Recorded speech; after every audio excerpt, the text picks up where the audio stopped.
Kent Spitfires conceded 15 runs off the last over of their latest NatWest T20 Blast game with Gloucestershire in Bristol to lose to the final ball by 3 wickets, a defeat which sees them slip out of the top 4 of the South Group.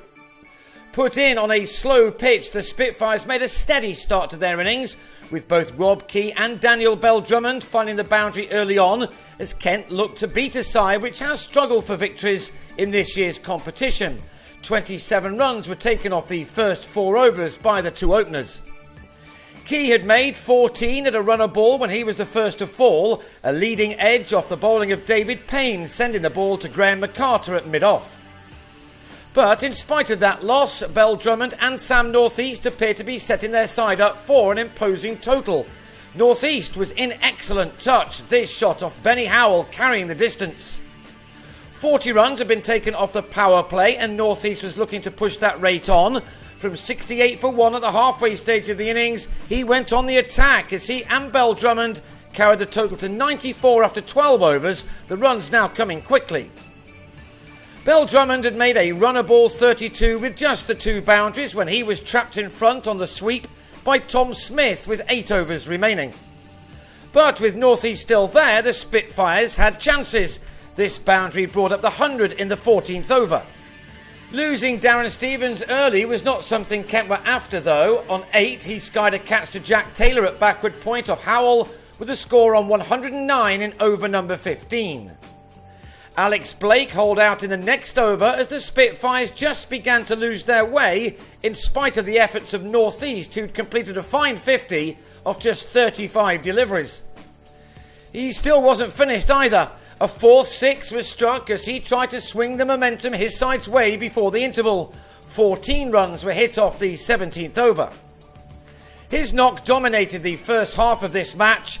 As well as those 6s, Northeast also found the boundary 5 times as he moved on to an excellent 75 off 48 balls. His 49th was his last one, however. With a total on 142 in the penultimate over, he was LBW to McCarter. It ended a fine knock. Sam Billings was also out in the last over, hitting a full bunger from Payne to Alex Gidman in the covers.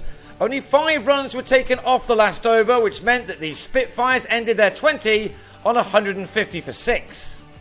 That was not a bad effort on this pitch, and it looked to be a winning score when the Gloucesters lost 2 wickets in the 3rd over.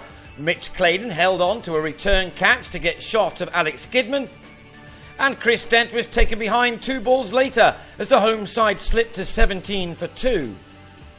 A 3rd wicket fell before the power play was completed, Hamish Marshall having his stumps rearranged by Doug Bollinger via an edge after making 10. The first 6 overs went for only 37 runs and the Spitfires would have been delighted with that, and even more so when Ian Cobain was well held behind the stumps by Billings in the 11th over. That left Gloucestershire on 60 for 4, needing another 91 off the final 9 overs. There appeared to be only one winner, but Will Gidman started to change the complexion of this game as he took 2 big 6s off Adam Ball. 16 runs came off the over, the 13th, and it was one where the pendulum just began to swing towards the home side. Howell then went after James Treadwell, meaning that 3 maximums had been struck in the space of just 7 deliveries, and we now had a game on our hands. But when Claydon returned to have Howell caught by ball running in from long on, the Spitfires were again in charge with the hosts on 89 for 5 with 35 balls left.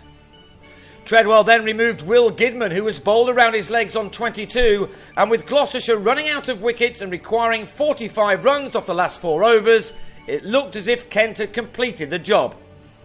But we all know by now that anything is possible in this form of the game, and Taylor chanced his arm. Surprisingly, it was Bollinger who was hit over the rope as the target was brought down to 23 off the final 2 overs. Taylor had made 19 off 10 balls to give his side a chance, but that looked to have gone when he lost his off stump to David Griffiths. Had the last ball of the penultimate over not been smacked for 6 by Adam Rouse, then Gloucestershire would have had too much to do from the final 6 balls. As it was, they were left with 12 to get.